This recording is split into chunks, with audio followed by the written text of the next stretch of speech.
Allez, on plonge directement dans cette nouvelle exploration. Aujourd'hui, on décortique une fable théâtrale vraiment fascinante, qui s'appelle Kakaga, ou le mystère des jumeaux de Siubambali, écrite par Lukalanda Kubidina. C'est une œuvre magnifique, une sorte de grand puzzle qui entremêle la magie, la pratique du sport et le pouvoir inestimable de l'inclusion sociale. L'histoire suit deux jumeaux, Kakaga et Useinu, dans le village de Siubambali. On y explore avec une grande finesse des thèmes hyper importants comme l'exclusion, la solidarité, sans oublier le mystère total qui entoure un personnage excentrique nommé Dafadoff le Fou et de puissants esprits, les fameux oiseaux génies. Bref, c'est un récit vraiment captivant et on va voir tout ça ensemble. Et l'intrigue commence sur les chapeaux de roue avec une situation, disons-le, d'une rare dureté. La citation que l'on retrouve ici, prononcée par l'un des notables du village, donne immédiatement le ton. « Maudits, c'est bien ce qu'ils sont. Des enfants maudits. Bam !» Les jeunes orphelins Kakaga et Useinu font face à des préjugés d'une violence inouïe. Le contexte ? Eh bien, le village de Siubambali enchaîne les défaites sportives. Et le plus absurde dans tout ça, c'est que plutôt que de s'entraîner d'arracher-pied pour regagner, les adultes cherchent la solution de facilité, un bouc émissaire. Ils blâment ces enfants innocents et les anciens exigent ni plus ni moins que leur exil total. C'est complètement fou, non ? La tension est absolument palpable. L'image est frappante. On y voit les jumeaux qui marchent la tête baissée, le regard complètement abattu, en cherchant refuge sous l'aile de leur coach. Et ce coach, il s'érige courageusement en protecteur. Il s'oppose fermement à la rigidité complètement aveugle des anciens du village qui les observent au loin. Ce moment, c'est vraiment ce qui établit le conflit central de notre histoire. La vulnérabilité absolue de l'enfance face aux superstitions d'une société qui, au fond, a cruellement besoin de trouver des coupables à ses propres échecs. Chapitre 1. Les orphelins de Siubambali. Plongeons ensemble au cœur des origines de cette peur irrationnelle au sein du village. Le point crucial ici, c'est le contraste énorme entre deux réalités qui s'opposent totalement. D'un côté, on a la superstition pure et dure. L'équipe de lutte du village n'a plus gagné un seul match depuis 6 lunes. Après avoir consulté les esprits des ancêtres, les adultes en viennent à une conclusion complètement illogique, des jumeaux orphelins portent fatalement malheur. C'est le bouc émissaire parfait. Et d'un autre côté, on a la réalité tangible, la vraie vie. On a un petit garçon qui dessine de magnifiques oiseaux en forêt et sa sœur jumelle qui chante des airs remplis de joie. Le décalage entre le lourd fardeau des défaites sportives imposées par les adultes et la nature complètement inoffensive de ces orphelins est juste immense. Heureusement, une lueur d'espoir émerge avec la partie 2, la solidarité des enfants. Car oui, la jeune génération refuse catégoriquement ce regard empoisonné. Au lieu de fuir ou le rejeter Kakaga et Useinu, les jeunes lutteurs du village font tout l'inverse. Ils les intègrent pleinement. C'est magnifique à voir. Au beau milieu de l'arène de sable où certains s'entraînent, on trouve une harmonie étonnante. Useinu peint paisiblement un oiseau bleu pendant que Kakaga s'exprime par le chant. Les enfants sont carrément indignés du sort réservé aux orphelins et ils s'organisent collectivement pour faire barrage au garde du chef. On a donc ce contraste parfait entre un monde adulte hyper suspicieux et un royaume enfantin, pur, bâti sur l'empathie, le partage et l'art. Et c'est à ce moment précis de crise qu'intervient le chapitre 3, l'énigme de Dafadoff le Fou, une figure totalement hors norme qui va bouleverser la trajectoire du récit.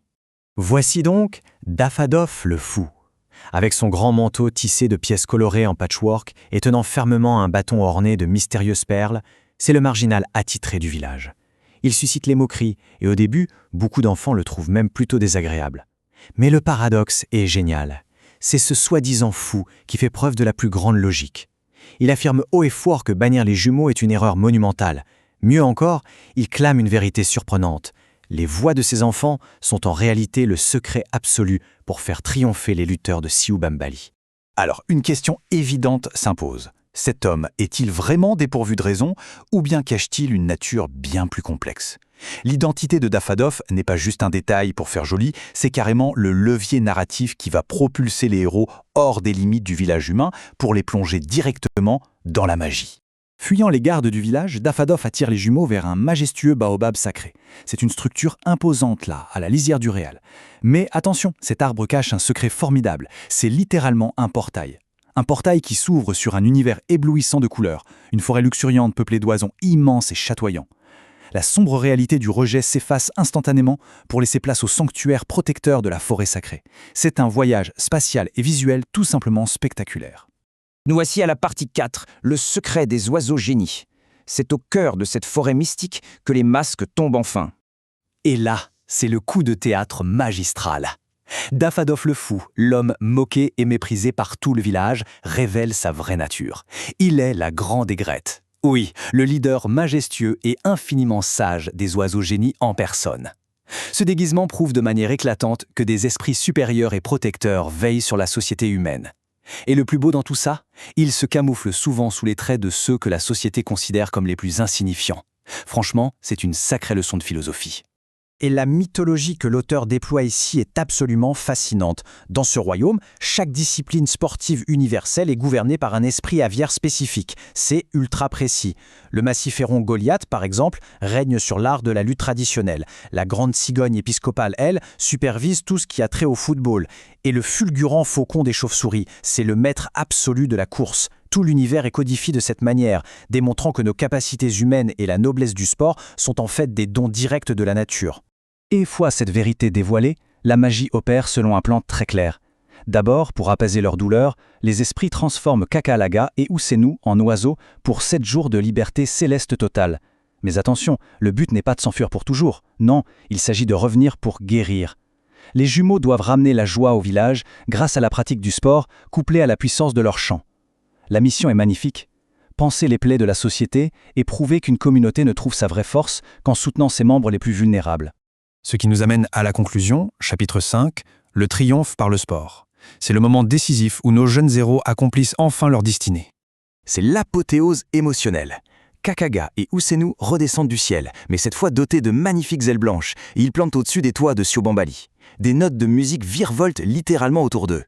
Ils ne reviennent absolument pas en victimes pleines de rancune, mais ils s'élèvent comme de véritables sauveurs pacifiques. Par leur chant, qui survole la population en bas, ils balayent l'anxiété collective et assurent les futures victoires du village. Le rejet du début s'est bel et bien transformé en un triomphe totalement lumineux. Au fond, le cœur de cette fable, c'est cette thèse fondamentale. Nos différences ne sont que richesses. En utilisant le sport, qui est, on le sait, un puissant vecteur d'union sans frontières, cette histoire d'esprit de la forêt délivre une leçon d'inclusion super puissante. Ce qui était pointé du doigt comme une terrible malédiction au départ, s'est révélé avec la véritable clé de la réussite et de la prospérité pour tout le monde. Et pour finir cette exploration, on peut se poser une question qui résonne bien au-delà de ce conte. Combien de fois notre propre société bannit-elle ses esprits les plus singuliers, tout simplement par incapacité à les comprendre ? La mésaventure de ces jumeaux soulève une vérité universelle et parfois dérangeante. Cette histoire magique nous met au défi d'observer le monde avec un peu plus de discernement et d'embrasser pleinement la diversité. Car c'est bien dans notre singularité que se trouve la vraie force d'une communauté. Une perspective géniale et indispensable à garder en tête pour la suite.